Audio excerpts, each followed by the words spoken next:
Legend of Total War here, and today we're doing another Total War Warhammer 3 Immortal Empires campaign review, this time covering Throt the Unclean. So Throt starts his campaign at Hell Pit, which is the same start location that he had in Mortal Empires and Warhammer 2, but in the Vortex campaign he starts in Northern Nagaroth, because Hell Pit doesn't exist in the Vortex campaign. He starts at war with the Druzina Enclave, which is a nothing Kislev faction. You take out their army here and then they're just nothing. You can sack between the two settlements here to sort of generate some food before you want to declare a war on anyone else. You don't have to do that, but the alternative is occupying these settlements here at low level, which is of pretty low value. The other Kislev factions are going to declare war on you very early on, so they're going to be pretty aggressive against you, but in the early game, the Kislev armies are not super strong, and so they can act as basically just food to get your army going. In the previous campaign in Mortal Empires, you used to go up at war with Krakadrak.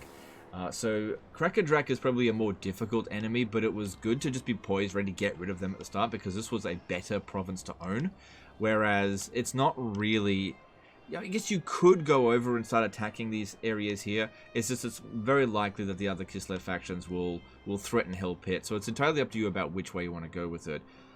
In terms of how good Throt the Unclean is, very good Legendary Lord. If we go through some of his skills, he's a good melee lord. He's got access to regeneration right at the start. He's got bonus versus large, so he's a decent melee fighter, you know, for a Skaven. Lord of Hell Pit gives a lot of benefits here. Ability Beast Pack is great for summoning a pack of rat ogres in every battle, and then it can be increased to 2 uses of the Beast Pack, so that's very good. He's got a lot of really good abilities in here, mainly at boosting monster units in his own army. He doesn't have any global bonuses apart from providing a little bit of extra growth juice gained from battles, which is of little use if you want to confederate Throt the Unclean playing as any other faction, so he doesn't actually provide any global bonuses aside from that. But overall, he's a very good melee fighter, and he's also a very good commander of monsters. And in terms of which monsters are best, I always go with the Brood Horrors. That's my favorite, but really you can go with any type of monster with Throt and make it work. In terms of Clan Molder's mechanics, so it has access to the Clan Molder Flesh Laboratory. This is probably one of the best mechanics in the game, period.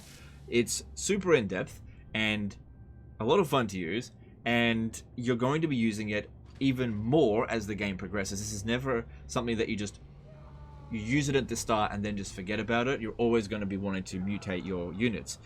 You can mutate any units except for artillery, and any unit that's not a Skaven. You can't mutate ogres, for example. So you've got 2 separate lines, an infantry augment and monster augments. Personally, I feel like the monster augments are better, but you just go with whatever you want. So you unlock them by getting like the previous tiers. So in order to unlock this one, you have to have used both of these to unlock this one. So I'll just do that now, and it unlocks it. And you work your way up the tiers.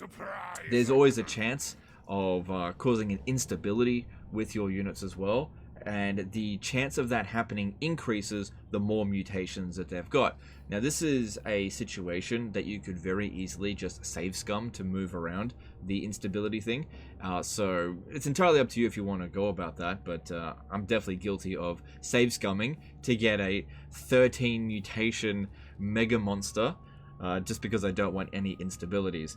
But yeah, there's some really good abilities in here, and you spend the mutagen to get it, and then you get mutagen by emptying a vat, and to empty a vat you have to get growth juice. You get growth juice by just fighting battles and passively from various buildings.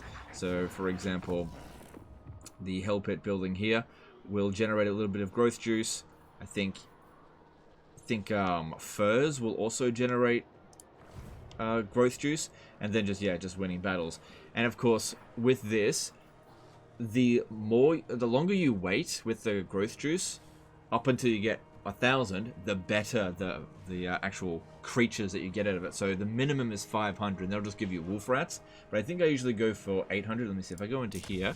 It actually shows you the thresholds. So I usually go for Brood Horror Cluster, so that requires 800 growth juice, and so I get 1 or 2 Brood Horrors out of that. But it's entirely up to you which way you want to go with it. If you get over 1,000, it'll just automatically empty out and give you a Hell Pit Abomination or 2.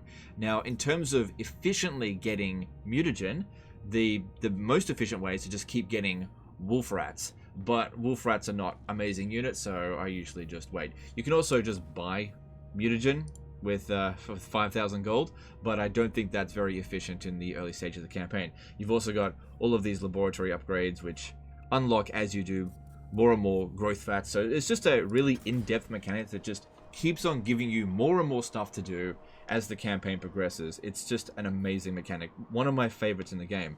However, I don't think it's the most powerful of even the Skaven mechanics. I still feel like the shadowy dealings are more powerful than Throts, but I would say that Throts is probably the most fun to use. That and maybe Ichor Claws. So overall, I love this campaign. I've always enjoyed playing Escape. Well, not always enjoyed. I have most recently loved playing Skaven, and this is definitely one of my favorite Skaven campaigns. In terms of ranking it for difficulty, it really depends on how you go about it. Anywhere from like, it's a random campaign. Like, you might find it difficult if you sort of screw up the start, but if you do a good job and get lots of food going and put the smack down on the Kislevites, then it's really not that difficult at all. So good players are going to have an easy time, bad players won't. Typical sort of situation here. But I highly recommend giving Throt the Unclean a go. Really fun campaign.